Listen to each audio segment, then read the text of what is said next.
எல்லோருக்கும் பணிவான வணக்கம். நம்முடைய ஐயா நமச்சிவாயா சேனலில் இருந்து அடியேன் இன்று தினம் ஒரு திருக்கதையில் திருவண்ணாமலையில் ஒரு மகான் வாழ்ந்தார். அவர் எப்பயுமே மலையை மேலே தான் அப்படியே சுற்றிக்கிட்டு இருப்பார். ஏன்னா தனிமை அவருக்கு ரொம்ப பிடிக்கும்.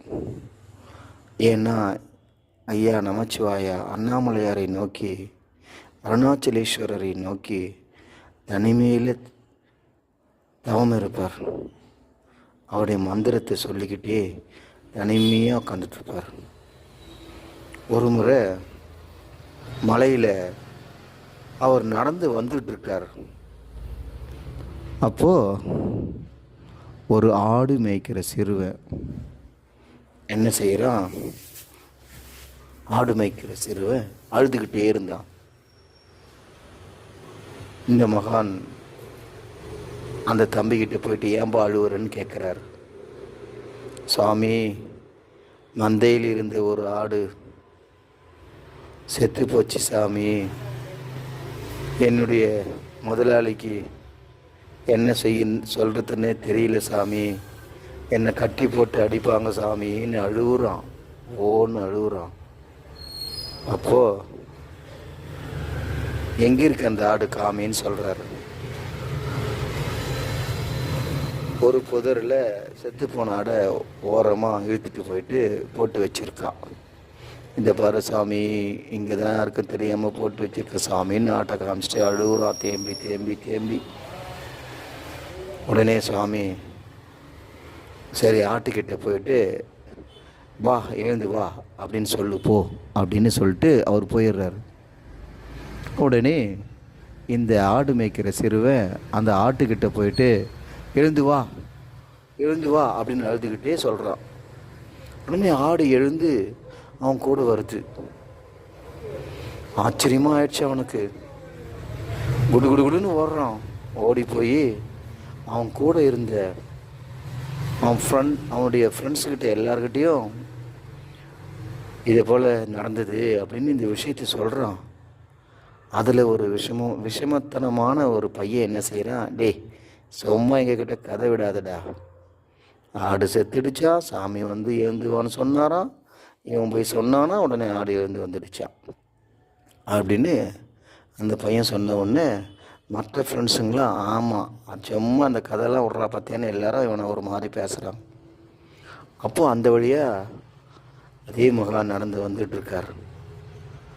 இவர் தான் அந்த பையன், ஆடு மேய்க்கிற பையன் சொல்கிறான். அப்படியா? டேய், நான் செத்துட்ட மாதிரி நடிக்கிறேன், நீங்களாம் அழுவுங்க, அவர் என்னை எழுப்பி விடுறான்னு பார்க்கலாம் அப்படின்னு சொல்லி இந்த பையன், வேற ஒரு பையன், அந்த விஷமத்தனமான பையன் செத்துட்டு மாதிரி கீழே விழுந்து கிடக்குறான்.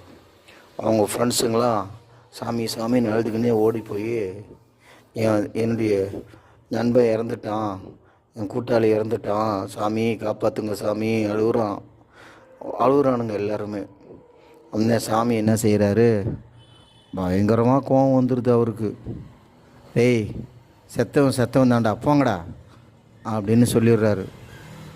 சொல்லிவிட்டு இந்த திருவண்ணாமலை அப்படின்னு அழியணும் அப்படின்னு வாயை எடுக்கிறாரு.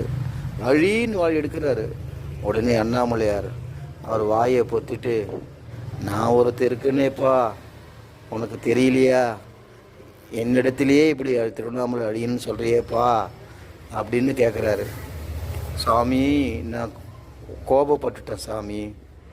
அழியாது சாமி, அழியும் ஆனால் அழியாது சாமி அப்படின்னு சொல்லிட்டு சாமிக்கிட்ட மன்னிப்பு கேட்டுட்டு கோபத்தை அடக்கிட்டு போயிடுறாரு. இந்த பசங்கள்லாம் ஓடி போயிட்டு அந்த பையனை எழுப்புறாங்க. எழுந்துறான்னு. அந்த பையன் எழுந்திருக்கவே இல்லை. சுவாமிக்கிட்ட ஓடுறானுங்க. ஓடி போய் அழுகுறானுங்க. சாமி, நாங்கள் செஞ்சதெல்லாம் தப்பு தான் அழுகுறானுங்க. அப்போது மகான் என்ன செய்கிறாரு? போங்கடா, இப்போ போயிட்டு அவனை கூப்பிடுங்கடான்றார். இனி இப்படி செய்யக்கூடாது அப்படின்னு சொல்லி திருந்தணும். இப்படிலாம் பெரியவங்களை அவமதிக்கக்கூடாது, புரியுதா அப்படின்னு சொல்கிறார். மன்னிச்சிடுங்க சாமி. எல்லாரும் அந்த ஆடு மேய்க்கிற பசங்களும் அவன் காலில், சுவாமி மகான் காலில் விழுந்து அழுகுறானுங்க, விழுந்து விழுந்து மன்னிப்பு கேட்குறானுங்க. போய் கூப்பிடுங்க போங்கடான்னு சொல்லிட்டு போயிடுறாரு. இவன் போயிட்டு அந்த பையன் பேர் சொல்லி கூப்பிட்றானுங்க. அந்த பையன் எழுந்து வரான். அப்போ உடனே எழுந்து வரான். பார்த்த உடனே அப்பாடா. அதுலேருந்து அந்த மகானை பார்த்தா எல்லாம் ஒதுங்கமாக விழுந்து வந்து வணங்குவாங்க. அப்பேற்பட்ட மகான் யார் தெரியுமா? அவர்தான் குகை நமச்சிவாயர். இப்படிப்பட்ட மகான்கள் வாழ்ந்த இடம்தான் இந்த திருவண்ணாமலை. இன்றும் சக்தி தியேட்டருக்கு பின்புறம் மலைப்பாதை இருக்குது. அதில் ஏறி போனால் படி போட்டிருக்காங்க. படியில் ஏறி போனால் சுவாமி குகை நமச்சிவாயருடைய ஆசிரமம் இருக்குது. அங்கே தான் குகை நமச்சிவாயர் ஆசிரமம் கட்டி ஜீவசமாதி அடக்கம் செஞ்சு அங்கே தான் குகை நமச்சிவாயர் இன்னமும் பக்தர்களுக்கு காட்சி கொடுத்துருக்கிறாரு. இன்னமும் அவரால் நிறைய பேர் பலனடைஞ்சு கொண்டிருக்கிறார்கள். வாய்ப்பு இருந்தால் குகை நமச்சிவாயரை வந்து காணுங்கள். மிக்க நன்றி. இந்த கதை பிடித்திருந்தால் சந்தோஷம் அடையுங்கள், பிடிக்கவில்லை என்றால் வருத்தப்பட வேண்டாம். திருச்சிற்றம்பலம், திருச்சிற்றம்பலம். சிவாய நம.